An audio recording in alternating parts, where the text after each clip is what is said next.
Hi, I'm Wendy from Shiny Happy World, and in this video I'm going to show you how to add sashing or borders to a Quilt As You Go quilt. It's really easy, almost exactly the same as adding sashing to a regular quilt. You just need to quilt the sashing first. So when I talk about sashing, I'm talking about strips that go in between blocks. So sometimes, some quilts, you'll actually have sashing strips on the sides of the blocks too, so that each block will have a little frame of fabric around it. But for this quilt, I wanted these strips of dinosaurs to look kind of like a panorama scene. So I've got a long strip of blocks without any sashing strips between the blocks, but then I've got a strip of sashing between two rows. So just to give you kind of a bird's eye view of what we're talking about when we're talking about sashing. The technique that I'm going to show you is used for whether you're just doing some horizontal sashing, whether you're also doing vertical strips, and it will also work for a border around an entire quilt. The technique that you're going to use to sew your sashing into a Quilt As You Go quilt is exactly the same as the technique you would use for sashing a regular quilt, with one big exception, and that's what I'm going to show you next. Get this out of the way. So the trick is to quilt your sashing fabric before you sew it in. So in this, I'm going to open this up so you can see the quilting lines a little bit better because I have gray thread in there so it shows up on the back. So I laid out my batting just like I would do for a regular Quilt As You Go block. Lay out my batting, lay out my fabric on the top. Normally I don't pin or anything because normally I'm just working with a 10-inch square. In this case I determined it was going to take me a little more than a half a yard of fabric to do all of my sashing strips. So I measured out that amount and then I stuck it down with spray baste. I don't usually spray baste, but a lot of you guys have been asking me about it. And I've been trying some, and this is one that I really like. This is a Sulky product, and I like Sulky adhesives in general. This is a temporary spray adhesive. I like that it's a smaller can. It really is a temporary spray adhesive. The adhesive goes away after a couple of days. So you wouldn't be able to use this if you were like basting a big quilt that you were going to hand quilt, and it was going to take you maybe a year to do all that quilting. This won't hold for a year. It only holds for a couple of days, but that was all that I needed. The other thing I like about this is I can use it inside, and it doesn't have any stinky fumes or anything, and you only have to be like 6 inches away from what you're spraying it to, and it doesn't have a lot of overspray. So it didn't make a mess. I did it right here on my cutting mat, and it didn't make a mess on my mat or anything like that. So this worked really well for the slightly larger piece of fabric that I use for sashing. So I cut my batting and pressed it with steam. I cut my fabric, pressed it with steam, and then I laid out my batting, sprayed it, laid out the fabric on the top, and then I started to quilt. So I'm going to open this up so you can see it's a big, long, like the full width of fabric, so it's about 40 inches wide.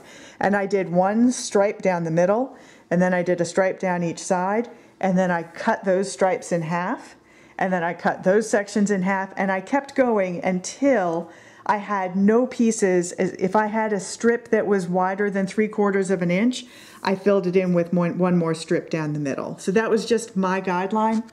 And I knew that I was going to be cutting my sashing strips for this quilt 3 inches wide, and I wanted to make sure I had plenty of quilting lines within that 3 inches. I didn't want to have my quilting lines be so far apart that I would maybe just have one line of quilting down a sashing strip. I could also have done my quilting in the opposite direction, and then I wouldn't have had to worry so much about how close together it was. But for this, I wanted to emphasize the look of kind of like layers. Like I think of this as the fossils that are underground, and then in the above ground scenes we've got the full dinosaurs.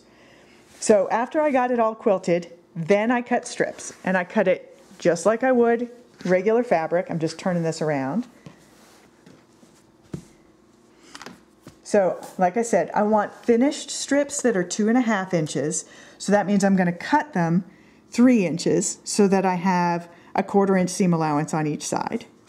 So I lay my ruler down so that there's 3 inches covering, and then I'm just going to cut a quick cut.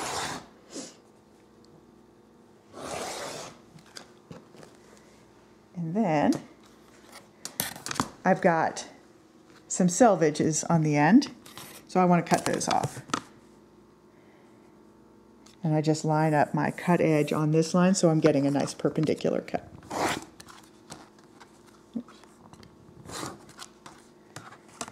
And now I've got a nice full width of sashing strip. Now, that is not wide enough to go all the way across my quilt, so I'm going to have to join some sashing strips together. And to do that, I do it just like I'm sewing blocks together on a Quilt As You Go blocks together. So I would just put it right sides together. I always hold things like this first to make sure like I've got it right side up, both pieces right side up. And I would just put them right sides together, sew a 1/4 inch seam, and then press that seam open. So now I'm going to show you how to sew the blocks together by looking at the back of that quilt that I just showed you. So let me get this out of the way.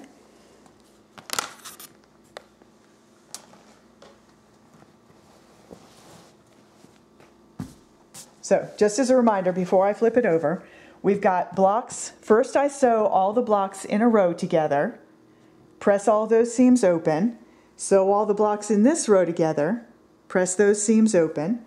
On my sashing strip, this is my seam where I sew those two pieces together, and I press that seam open.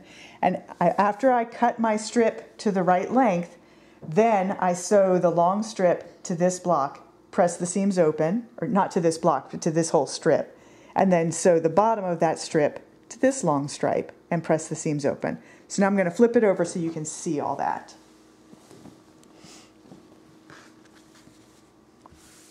So from the back of the quilt, it's really easy to see that I've pressed all these seams open. So you can see first I sewed these blocks together and pressed those seams open.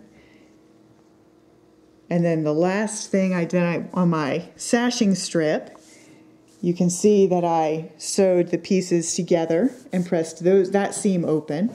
And then I sewed the strip to the long strips of dinosaur blocks and pressed those seams open. So the only thing you're doing different from a regular quilt is quilting the fabric before you sew the sashing in there. Okay, I'm going to flip this back over. I have another tutorial that has a little more information about just adding sashing in general, and I'm going to put a link to that in the description that goes along with this blog post, or along with this video. But the main thing that you need to know to do it with Quilt As You Go blocks, just like you quilt the blocks before you sew them together, you also need to quilt the sashing before you sew it together. And that's it. So that's it. It really is just like adding sashing or borders to any quilt. You just need to quilt the sashing first so that it matches the already quilted blocks. I'm going to have links to some other videos that might help you. If you're watching this on YouTube, they'll be in the description of the video. If you're watching this on my website, they'll be in the blog post. Just scroll down past the video a little bit. So I'm going to link to a general video that is a description, a general introduction to Quilt As You Go if you've never done Quilt As You Go before. I'm going to also link to a general tutorial about sashing if you've done some quilting before but you're like, what is sashing? So this will be some general instructions on how to do sashing. I'm also going to have a link to a video on quilting from the center out. That's what you saw me do in that video on how I quilted that larger piece of fabric for my sashing. And I'm also going to link to that dinosaur quilt pattern just in case you're dying to make that. I'm Wendy from Shiny Happy World. I'll see you next time.